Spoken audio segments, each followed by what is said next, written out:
Mencionaba ahora Andrés justamente que, bueno, quizá el partido de España no fue de los más entretenidos y a raíz de ese partido han salido hoy unas declaraciones de Salva Ballesta, actual entrenador, diciendo que aquellos que pitaran a Morata deberían tener prohibida la entrada a un campo aquellos que lo hicieran.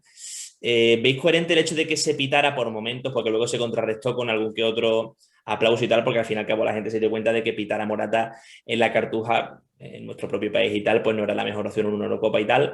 Pero yo os pregunto si veis coherente, cierta coherencia en el hecho de pitar a Morata cuando tiene actuaciones como la que tuvo y como falla ocasiones como las que tuvo. Dale tú primero, Miguel. Bueno, yo es que no veo coherencia en pitar a un jugador o ni siquiera en gritar su nombre ni animarlo. O sea, es que cada cual que haga lo que le dé la gana. Claro. Para mí, a mí no me gusta, principalmente porque creo que no tiene ningún sentido. Creo que también se está echando un peso a la espalda de Morata que no tiene ningún sentido tampoco. Creo que no se está valorando el rendimiento global del jugador. Creo que ya tiene un San Benito encima importante.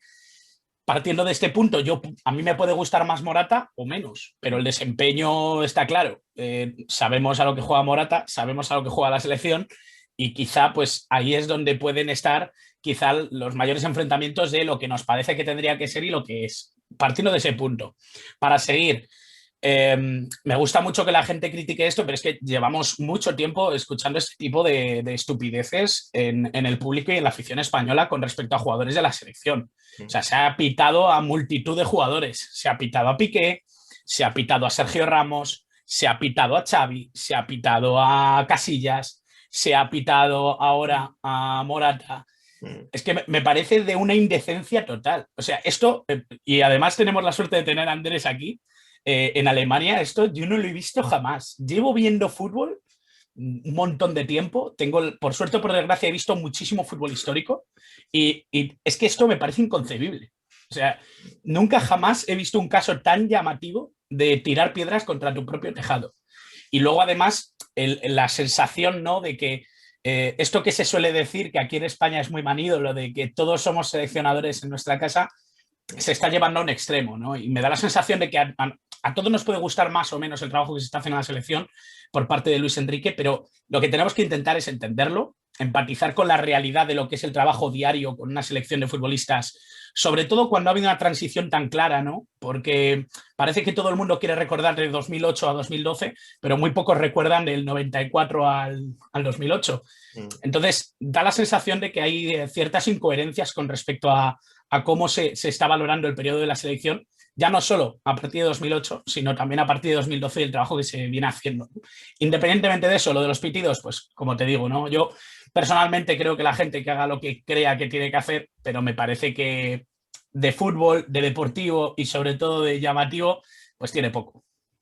Yo creo que aquí hay varias cosas que entran que confluyen, ¿no? El primero es que yo creo que no solo se pitaba a Morata, es decir, Morata era un intermediario, se utilizaba a Morata como chivo expiatorio para pues pitar a toda la selección y sobre todo concentrar sus pitidos en también las decisiones de Luis Enrique, que al final es el gran criticado, porque si critican a Morata no es solo por Morata, sino por lo que no es Morata, que es decir, que es pues, ya Gerard Moreno, Yago Aspas, y lo digo yo siendo vigués y siendo gallego, ¿no? Pero estoy de acuerdo con esto que decía Miguel. No solo en Alemania esto no pasa. Yo me acuerdo que cuando tenemos un ejemplo muy reciente, la tanda de penaltis de David De Gea contra el Villarreal en la final de la Europa League es desastrosa. Y en las redes sociales de Inglaterra, del Manchester United, los días siguientes al partido, no vi prácticamente ningún mensaje en contra de David De Gea. Y eso que fue Así es. eh, no el gran culpable, pero viene a ser lo mismo. El gran culpable fue Ole Gunnar Solskjaer, pero De Gea fue usado como chivo expiatorio. Y no vi lo que se monta en España alrededor de esto, ¿no? Es una vorágine de insultos, una vorágine de... Porque el meme es muy gracioso y está bien hasta cierto punto, pero ya llegar al punto de subir fotos del jugador con su pareja, de llegar a suponer hasta un cierto punto de acoso, ¿no? Porque, claro, creemos que los futbolistas son figuras alejadas del mundo real, dioses del Olimpo, pero al final tienen problemas, son personas, la salud mental hay que cuidarla y a mí me parece que no estamos como para ponernos, como decía Miguel, a tirar piedras contra nuestro propio tejado. Y esto no solo pasa con la selección en España. Esto pasa con los clubes, esto pasa incluso con los entrenadores, con los presidentes, incluso entre los propios aficionados. Y yo creo que es muy poco sano. Si a mí me gusta el fútbol alemán y el fútbol inglés es porque yo creo que esto está tomado de otra forma. Es decir, es todo mucho más sano, por así decirlo, mucho más orgánico. Si se critica, pues se critica, pero todos a una, ¿no? Evidentemente hay momentos para criticar y hay situaciones que deben ser destacadas. La Superliga, un mal rendimiento. Tú puedes criticar un mal rendimiento de un jugador, pero las formas es lo que importa a la hora de criticarlo. Y en España ya hace mucho que se han perdido las formas en prácticamente todas las esferas del deporte y sobre todo del fútbol, ¿no? Hay una frase, no sé quién la dijo, que decía que el fútbol empezó siendo un deporte de caballeros y el rugby un deporte de bestias, y el rugby se ha convertido en un deporte de caballeros y el fútbol en un deporte de bestias. Pues por ahí van los tiros.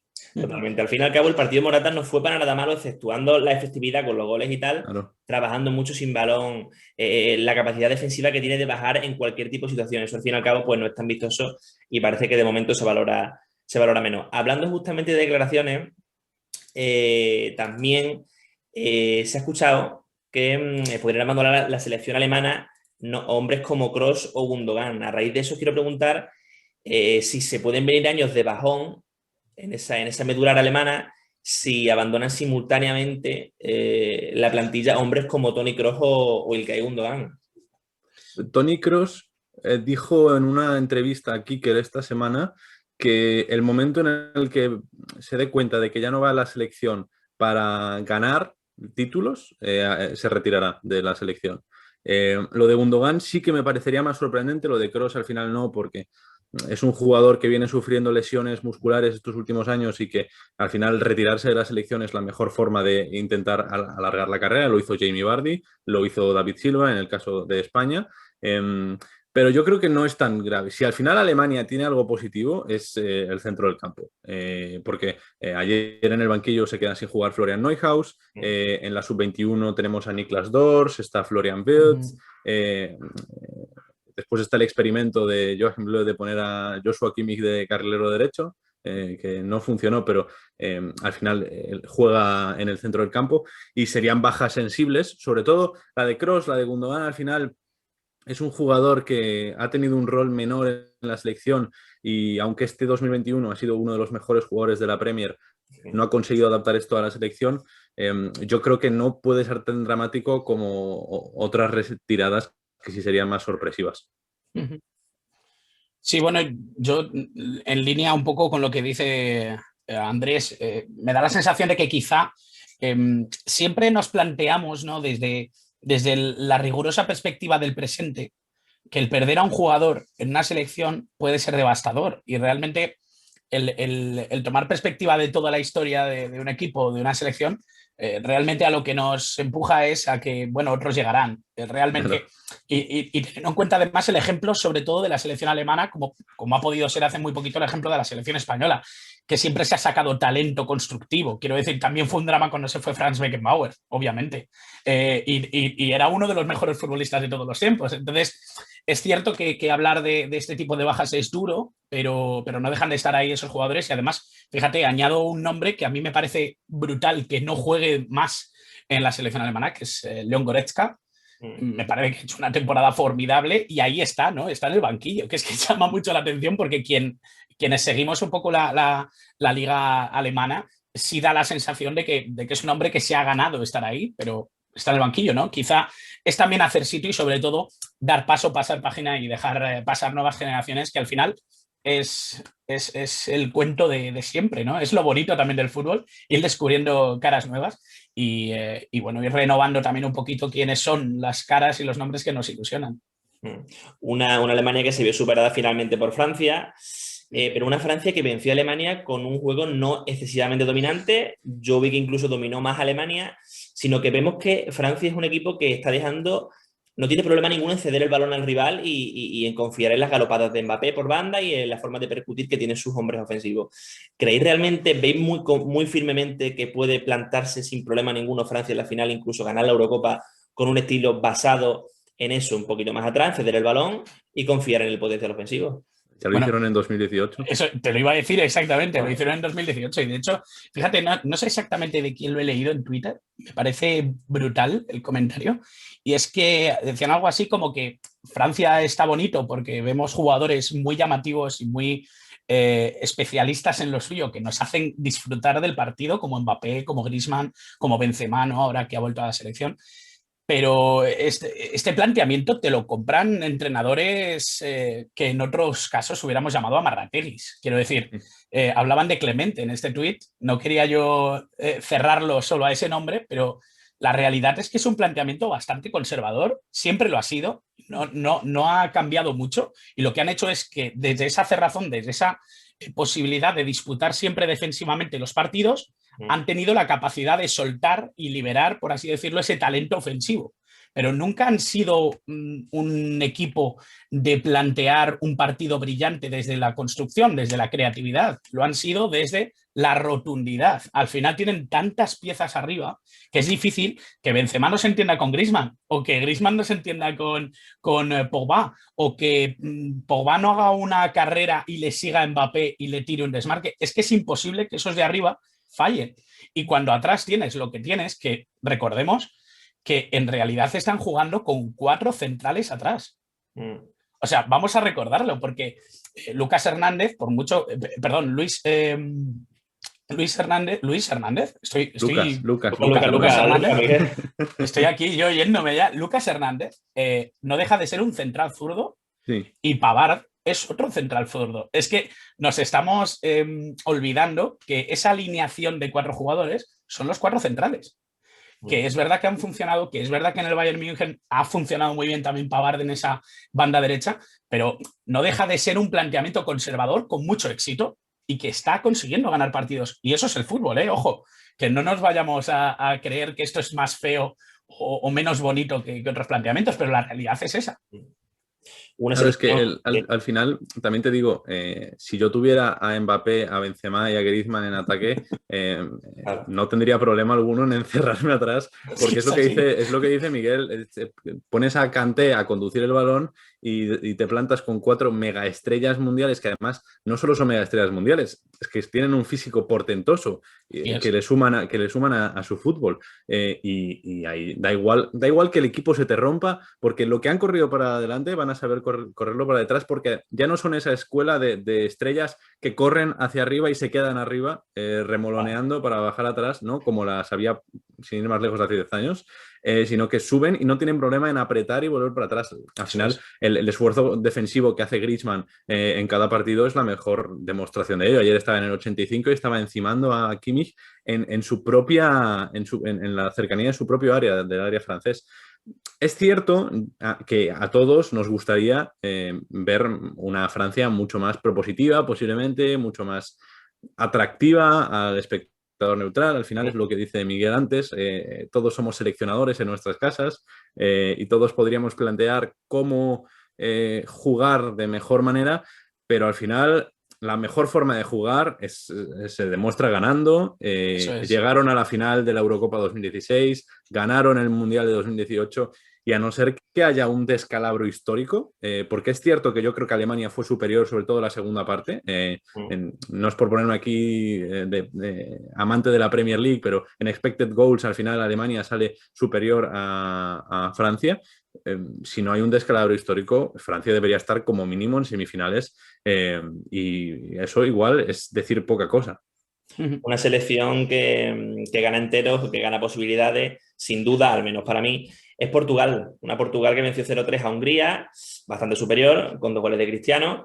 En el tramo final, quien nos jugó fue Joao Félix, y a raíz de eso os quiero preguntar lo complicado que puede tener Joao Félix el meterse en ese 11 de Fernando Santos, dado que, bueno, quizá un hombre clave, por supuesto, es Bruno Fernández, y el cual, en el esquema en el que se siente más cómodo es el 4-2-3-1, él a la media punta.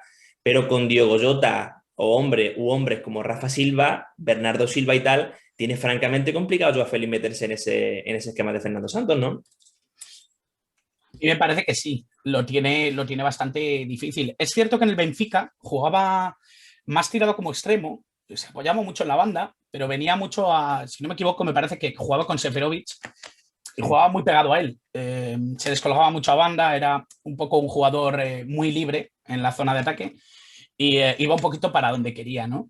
Sí me da la sensación de que junto a Cristiano Ronaldo en la delantera, Joao Félix sería un jugador excelente, pero es verdad que dentro de lo que está siendo esta Portugal de Fernando Santos y sobre todo con la seguridad que le está dando y con el punch que necesita meter con Bruno Fernández, tiene que buscarle un sitio y en el sistema al final se le queda un poco corto para intentar satisfacer todas las necesidades individuales de una plantilla que a mí me parece brillante, ¿no? Creo que buscarle sitio a Diogo Jota, a Bernardo Silva, a Bruno Fernández, a Renato Sánchez, al final... A Andrés Silva, nos olvidamos de Andrés Silva, que exactamente. ayer entró en el 70.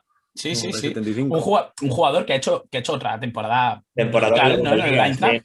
sí, total. Y da la sensación, ¿no? De que al final es imposible satisfacer las necesidades sistémicas de todos los jugadores. Entonces, Fernando Santos intenta priorizar, por así decirlo, esos jugadores que sabes que te van a dar un escalón diferencial. En este caso, creo que claramente son Cristiano Ronaldo y Bruno Fernández.